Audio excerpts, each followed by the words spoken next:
just 7 minutes ago. Whispers from the Scottish Highlands exploded into a full royal crisis after reports emerged that Princess Anne personally blocked Prince Harry's entry to Balmoral following a private family vote hidden from the public eye. Palace aides allegedly scrambled behind closed doors while security protocols shifted in real time. What began as a quiet discussion inside one of the monarchy's oldest sanctuaries has now turned into a devastating rupture between blood, duty, and the future of the crown itself. Before we go deeper into what this really means for the royal family, make sure to subscribe so you don't miss a single update. According to reports now circulating through royal media circles, the confrontation began quietly, almost invisibly, during what was initially described as a routine private gathering inside Balmoral. But insiders whisper that nothing about the meeting was routine. Senior advisors were allegedly summoned with unusual urgency, while members of the Highland security staff received instructions that immediately raised alarm behind palace walls. Several sources claim the atmosphere inside the estate became tense long before Prince Harry's expedition. CTED arrival was discussed openly. Doors reportedly closed. Communications allegedly tightened. Even longtime aides familiar with decades of royal disputes are said to have sensed that something far more serious was unfolding beneath the surface. And at the center of it all stood Princess Anne, calm but immovable, carrying the same iron resolve that many believe she inherited from Queen Elizabeth II herself. Reports suggest Anne led an emergency discussion involving senior royal advisors, estate officials, and figures connected to royal security operations. Different interpretations of the meeting describe an emotionally charged atmosphere where old wounds resurfaced with devastating force. Prince Harry's return to Balmoral, according to insiders, was not viewed simply as a family visit. It allegedly became tied to larger fears surrounding King Charles III's declining health, internal trust within the monarchy, and the fragile stability of the institution itself. Sources close to Highland staff claim the conversation eventually shifted toward a private family vote, one that quietly determined Harry should not be allowed onto the estate grounds at this particular moment. And while the official statement has acknowledged such a vote, whispers from within royal circles suggest the decision was carried out with shocking speed once Anne made her position unmistakably clear. What stunned palace staff most, according to reports, was how rapidly Balmoral's security procedures allegedly changed after the meeting concluded. Several insiders claim access arrangements were quietly revised while senior aides were instructed to maintain absolute silence regarding any operational shifts inside the estate. One source allegedly described the atmosphere as controlled panic, with staff uncertain how far the restrictions would go, or whether the situation might spiral into a public confrontation. Others whisper that Anne viewed Balmoral not merely as private property, but as sacred royal ground during a time of deep institutional vulnerability. That belief, insiders claim, shaped everything that followed. Because to Anne, the estate carried emotional weight far beyond symbolism. It was Queen Elizabeth II's refuge, her sanctuary. The place where some of the monarchy's most sensitive discussions had unfolded away from cameras and public judgment. And according to palace whispers, Anne feared that trust inside those walls had already been fractured beyond repair. The severity of the alleged decision reportedly left even veteran royal aides shaken. Sources claim some staff members expected tension, perhaps even restrictions, but not a complete refusal tied to a private family consensus. Others allegedly feared the fallout would deepen the already painful divide between Harry and the senior royals, particularly Prince William, whose relationship with his brother has reportedly remained strained for years. Yet despite those concerns, Anne is said to have remained firm throughout the discussions, believing the risks of allowing Harry into Balmoral during such a fragile period outweighed the emotional consequences of stopping him. And that is what transformed this moment from another family disagreement into something far darker and more consequential for the future of the monarchy itself. Because the real shock was not simply that Harry had been stopped, it was why Princess Anne believed allowing him inside Balmoral could threaten something far larger than family peace. To outsiders, Balmoral may appear to be nothing more than a royal retreat hidden among mist sea over Scottish hills. But within palace circles, it is treated as sacred geography, the spiritual fortress of the House of Windsor itself. And according to royal insiders, that is exactly why tensions surrounding Harry's return escalated into something so explosive. This was never just about one prince arriving at one castle. It was about who still belonged inside the monarchy's most protected walls. For decades, Balmoral has existed in the royal imagination as something far greater than a private residence. It was the place Queen Elizabeth II reportedly trusted more than Buckingham Palace itself. Away from cameras, state dinners, and endless public obligations, Balmoral became the emotional center of her reign, the one location where the monarchy could breathe without performance. Royal historians have often described it as the private heartbeat of the crown, a sanctuary where family fractures were discussed behind locked doors and where decisions shaping the future of the monarchy were quietly made away from public scrutiny. And after Queen Elizabeth II's passing, insiders claim the emotional gravity surrounding the estate only intensified. Balmoral no longer represented comfort alone. It became memory, legacy, a sacred reminder of the monarchy before everything began to unravel. According to sources close to palace operations, Princess Anne inherited much of her mother's fierce protectiveness over the estate. Those familiar with Anne's thinking claim she viewed Balmoral almost as an extension of Queen Elizabeth herself, a place that had to remain insulated from chaos, resentment, and public spectacle at all costs. That belief reportedly shaped her growing unease surrounding Prince Harry's possible return. Because inside royal circles, fears allegedly lingered that private family tensions discussed within Balmoral's walls could eventually resurface publicly through interviews, memoirs, or carefully timed media revelations. And after years of bruising disclosures that reportedly shook trust inside the institution, insiders whisper that Anne's patience had quietly reached its limit long before this latest confrontation began. Palace staff reportedly became increasingly anxious as rumors surrounding Harry's visit intensified behind closed doors. Several insiders claim conversations among aides became unusually tense in the days leading up to the expected arrival. With concerns centering not only on personal conflict but on institutional vulnerability. Some allegedly feared that even the smallest private disagreement inside Balmoral could become tomorrow's international headline. Others whispered that senior royals no longer felt confident speaking openly around individuals they once trusted completely. It was not merely discomfort. According to various interpretations emerging from palace circles, it was fear rooted in accumulated betrayal. Every interview, every televised accusation, every painful memoir revelation allegedly deepened a growing sense among the royal old guard that the circle of trust surrounding the monarchy had already been fractured beyond repair. That fracture reportedly weighed heavily on Princess Anne more than almost anyone else. Unlike other senior royals who occasionally attempted softer public reconciliation, Anne allegedly approached the crisis with cold institutional clarity. Sources claim she believed the monarchy could survive public criticism, media storms, and political pressure, but not the erosion of internal trust within its own walls. And because Balmoral carried such enormous symbolic importance, Ni reportedly viewed any risk there as unacceptable during a period already overshadowed by concerns surrounding King Charles III's health and the monarchy's uncertain future.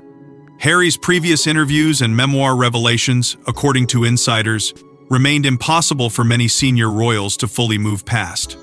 The wounds had not faded. If anything, they had hardened into quiet resentment buried beneath years of carefully managed silence. What made the atmosphere even more volatile, according to palace whispers, was the growing belief that this was no longer simply a temporary family dispute. Some insiders allegedly feared the monarchy had entered a defining transition period where loyalty, discretion, and institutional protection would matter more than emotional reconciliation. And inside Balmoral's deeply guarded inner circle, that realization reportedly changed everything. Because once the estate itself became tied to questions of trust and legacy, the emotional stakes escalated beyond personal heartbreak into something far more dangerous for the future of the crown. And as old wounds resurfaced inside Balmoral's stone corridors, one particular conversation reportedly pushed PR Princess Anne toward the harshest decision of all. What transformed palace anxiety into outright confrontation, according to insiders, was a private royal vote carried out far from cameras, microphones, and official statements. Different interpretations of the meeting describe an atmosphere that was cold, tense, and emotionally unforgiving. For the first time in years, members of the Royal Old Guard were reportedly forced to answer a brutal question. Could Prince Harry still be trusted within the family's inner sanctuary? By the time the meeting allegedly began inside Balmoral, the emotional fractures within the monarchy had already been simmering beneath the surface for years. But insiders whisper that this discussion felt different from every private disagreement that came before it. There were reportedly no attempts at soft diplomacy, no carefully rehearsed language designed to protect feelings, and no comforting illusion that reconciliation was just around the corner. Instead, according to sources familiar with palace operations, the gathering unfolded with a grim sense of inevitability. Several senior royals allegedly entered the room already carrying deep concerns about what Harry's presence inside Balmoral could trigger during such a fragile period for the crown. The institution was already under strain. King Charles III's health reportedly weighed heavily on everyone involved. Public trust in the monarchy remained under constant pressure. And now, according to whispers emerging from royal circles, fears surrounding confidentiality and loyalty had become impossible to ignore any longer. Reports suggest Princess Anne took the strongest position during the discussions, arguing that Balmoral had to remain protected from what she allegedly described as further institutional damage. Those close to palace administration claim Anne's tone throughout the meeting was calm but devastatingly firm. She reportedly framed the issue not as a personal attack against Harry, but as a matter of survival for the monarchy itself. According to various interpretations of the conversation, Anne believed the family could no longer separate private trust from public consequence after years of explosive interviews, memoir disclosures, and media accusations that had repeatedly sent shockwaves through royal operations. Sources whisper that her argument landed with particular force. Because it echoed fears many palace officials had quietly held for months but rarely expressed openly. The concern, insiders claim, was no longer about temporary embarrassment.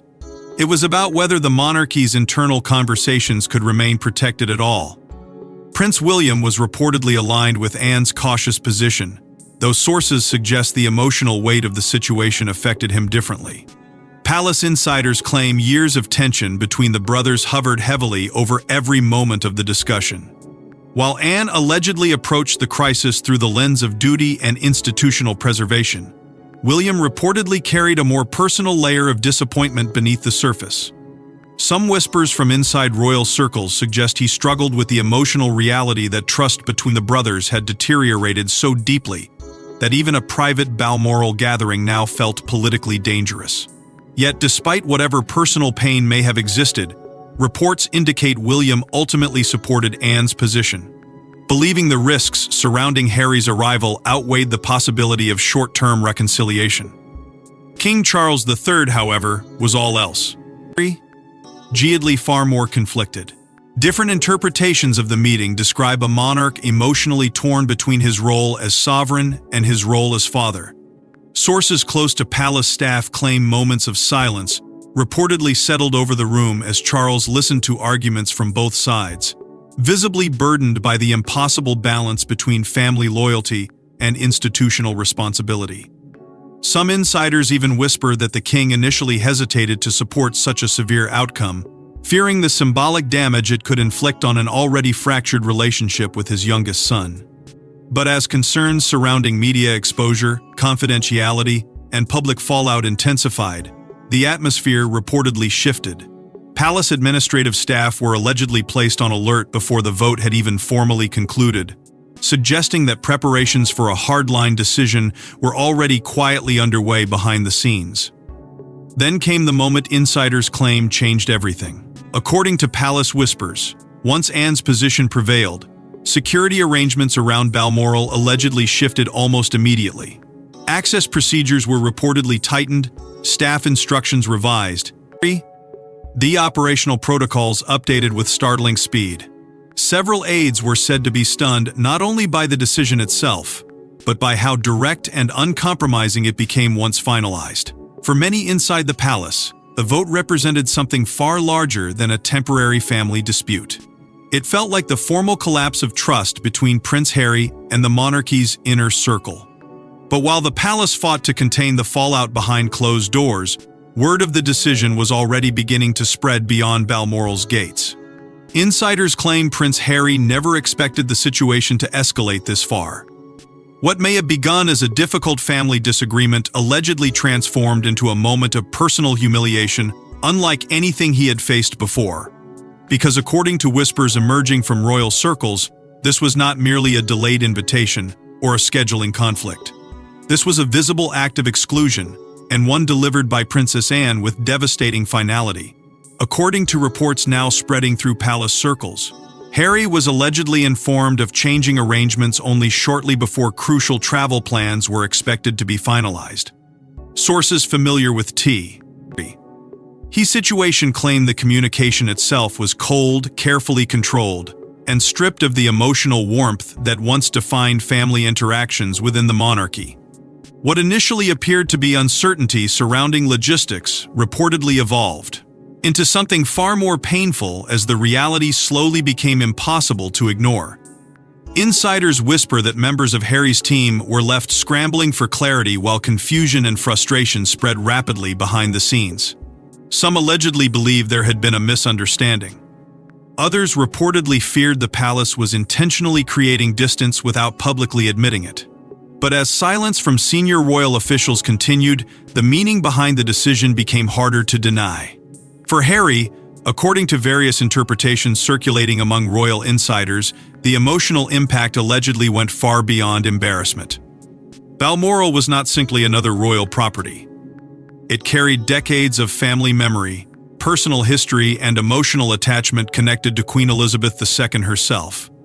Sources claim the symbolism of being denied access to that deeply personal sanctuary struck with extraordinary force, especially durably.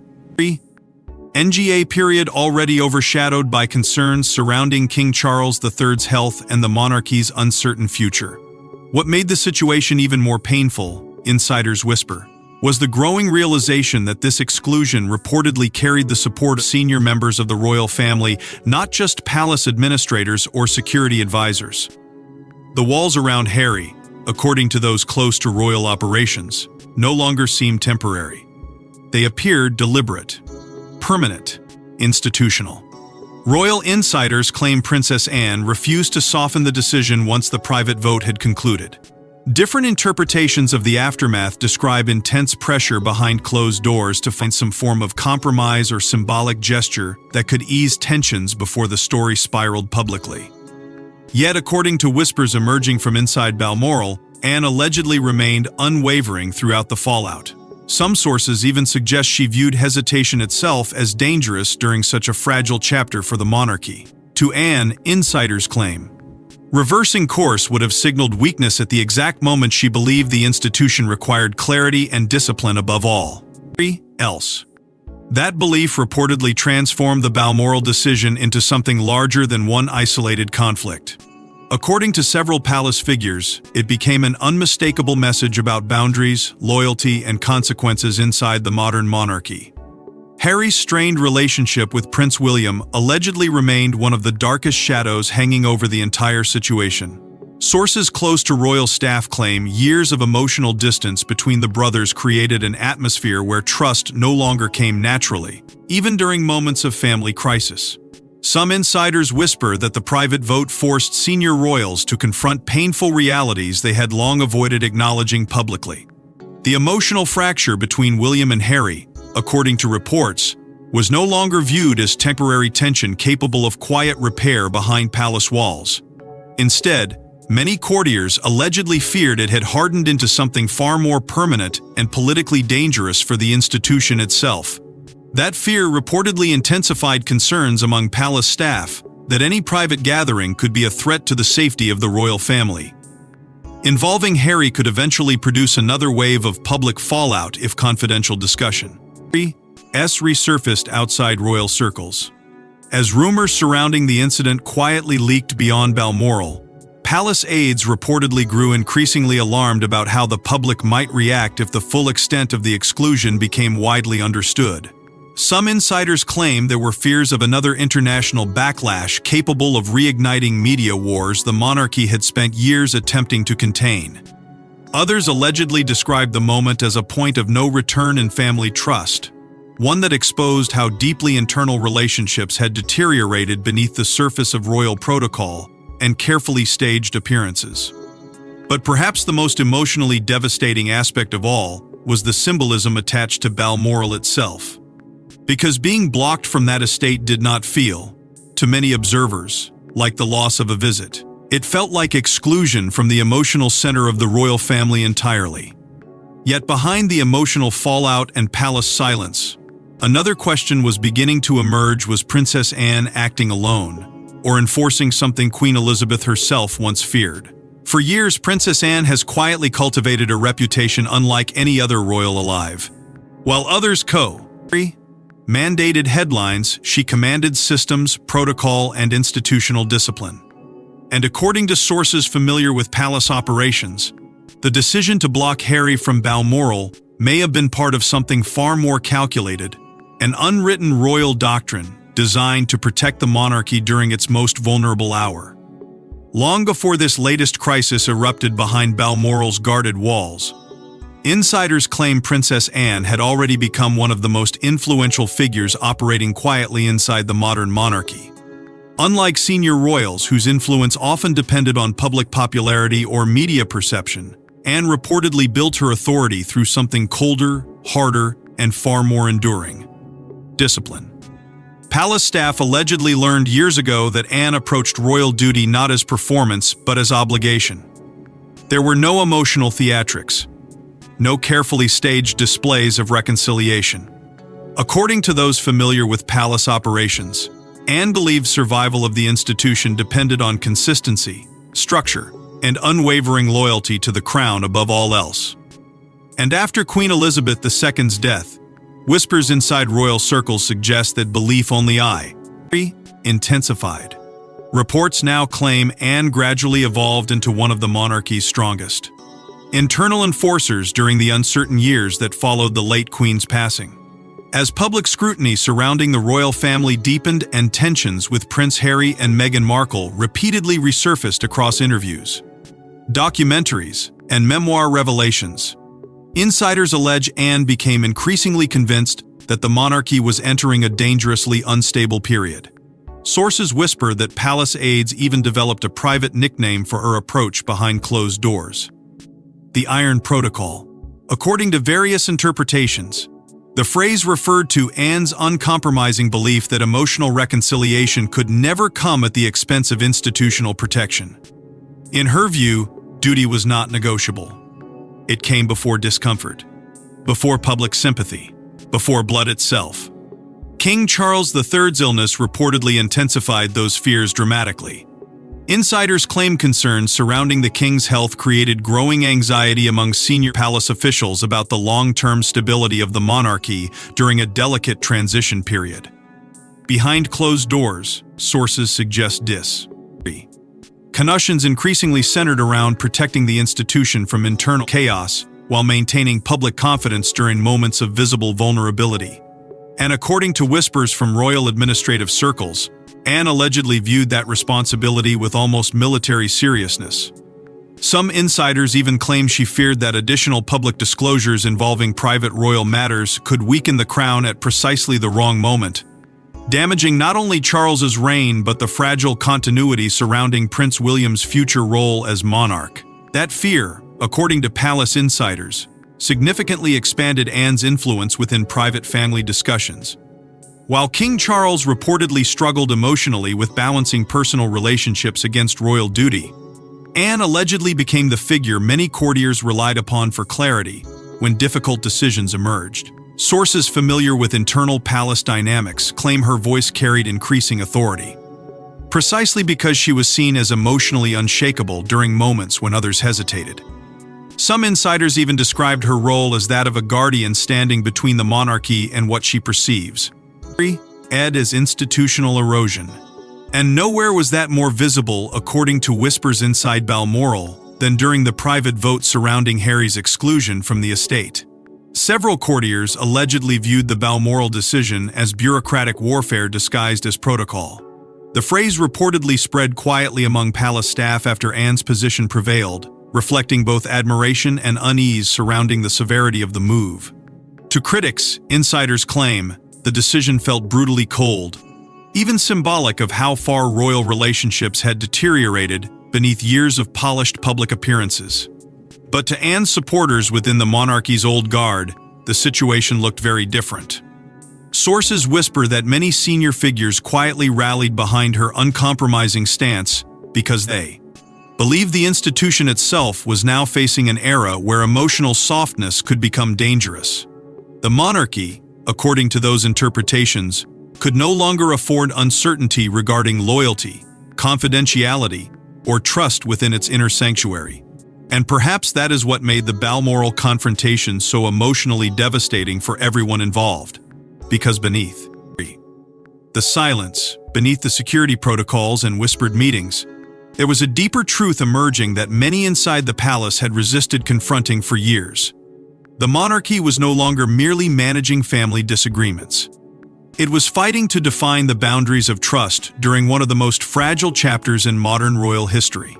And as silence settled once again over Balmoral's mist-covered grounds, the monarchy found itself confronting a painful reality that could no longer be ignored. In the end, this crisis may be remembered not for shouting matches or public statements, but for one chilling truth whispered through palace corridors tonight. The monarchy chose protection over reconciliation. Reports suggest the decision to keep Harry away from Balmoral was not driven by anger alone, but by fear that the institution itself could fracture further during one of the most fragile chapters in modern royal history. And standing at the center of that storm was Princess Anne.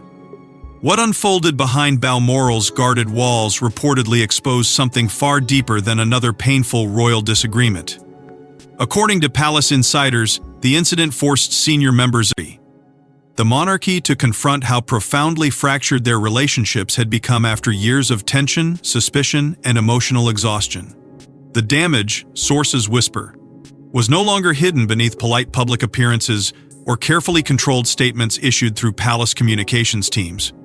It had reached the inner core of the family itself.